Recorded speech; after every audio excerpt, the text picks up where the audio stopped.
My only question is the vibes. Where Okay. my vibes at? Oh, good. I'll work on it. Do you want a vibes guy? I can give you a vibes guy. Give me a vibes guy. They're on Cloud9. Cloud9 Okay. got the vibes guy. And the vibe for Mitch and his girlfriend as well on Twitter, unfortunately.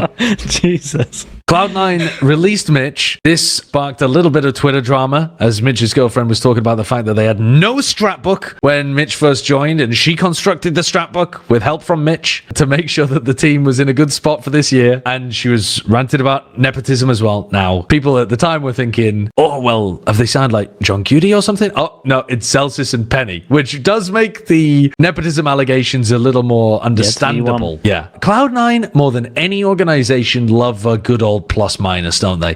Plus vanity, minus vanity, plus vanity, plus Mitch, minus Mitch, plus Mitch, minus Mitch. Rooney as well.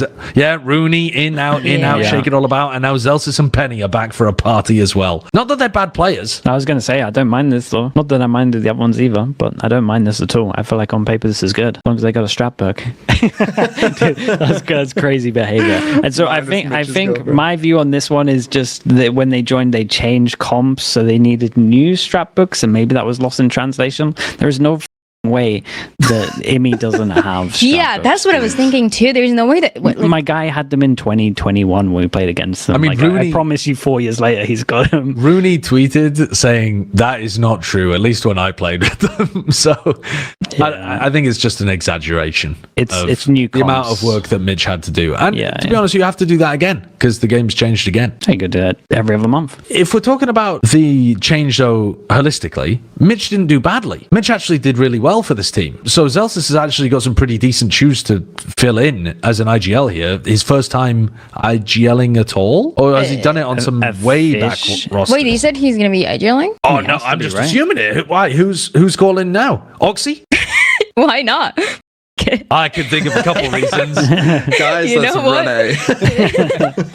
Yeah, I would imagine so. He's always been very vocal in his teams, so it seems like an obvious choice. Him and Imi will work well. They're like best friends, so that'll work. I can't see a reason why he wouldn't be IGL. And then most of them, from what I can tell, are like pretty vocal as well in terms of chiming in ideas, so I think he'll be fine. Yeah. I like the pickup, man. I like the pickup. Everyone's getting off the Sentinels ship, it seems, and this just makes sense in terms of, I mean, these guys are the friend team. Yeah, power of friendship is going to get It tested. is the power of friendship. To me, it was like Cloud9. I thought they were really good, and they also, in a way, they found what worked for them. But I feel like I wanted them to be a bit more flexible, especially with the role that Mitch was playing. So I just feel like this is good. Well, the role that Mitch was playing was mostly like he was filling in the scan initiator stuff, right? Which Zellsis hasn't really played very much of. We think of him as basically having a pretty similar I mean, role to Zephyr has done it before, right? I think he'll have to But Mitch now. was like playing gonna the have to. sky pretty much every map. To be honest, the sky might be the end, way forwards as well. We don't, There's a chance. we You don't know know what what? the meta is. Yeah, but maybe. It's possible. But it does make the roles a little strange, and there is kind of more unknowns here too. And one of the big positives is that I think Zellsis, they needed a player like Zellsis who believes that they can win. And I think that was net this year for them. And in previous years, they haven't had anyone. They have not had the guy who, when gets to crunch time, is like driving them through by sheer willpower. They've crumbled at the finish line every time, and I think that Zellsis will really help them not do that. I think that he's a really good addition to this team in terms of what they need from an outside the game perspective. Yeah, no, I fully agree with that.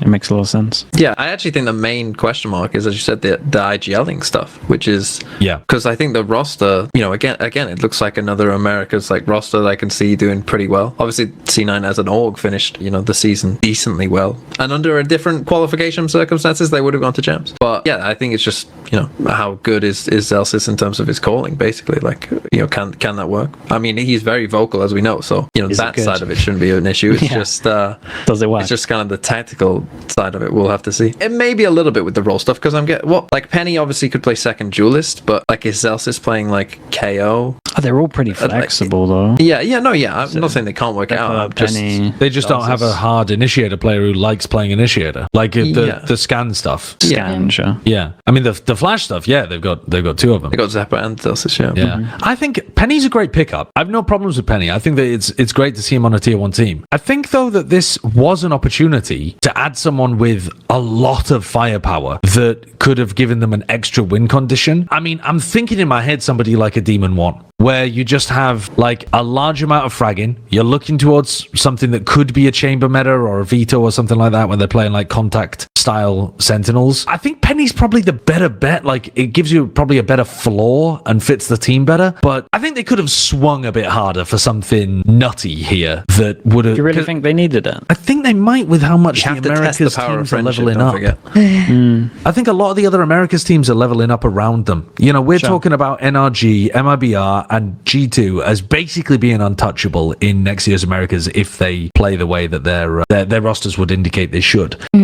So, you know, it gets pretty tough then to get to any of the international events unless you're really swinging for the houses. Yeah, I agree, especially because we've always known that Cloud9 is a good like the whole thing about them making it out of groups. But I don't like the things that they're good and they continue to be good. But what is going to actually push them to make international events? It could be Penny in Zellsis, but I'm not sure. I feel like if it was someone else, yeah, like you're saying, like a Demon One, like a Cell or like a second, then I'm like, yeah, 100% they will make an international. But right now it's just depending on what they're playing, depending on how Penny looks, depending on how Zellsis looks ideally. I feel like there's more questions than just confidence for the team.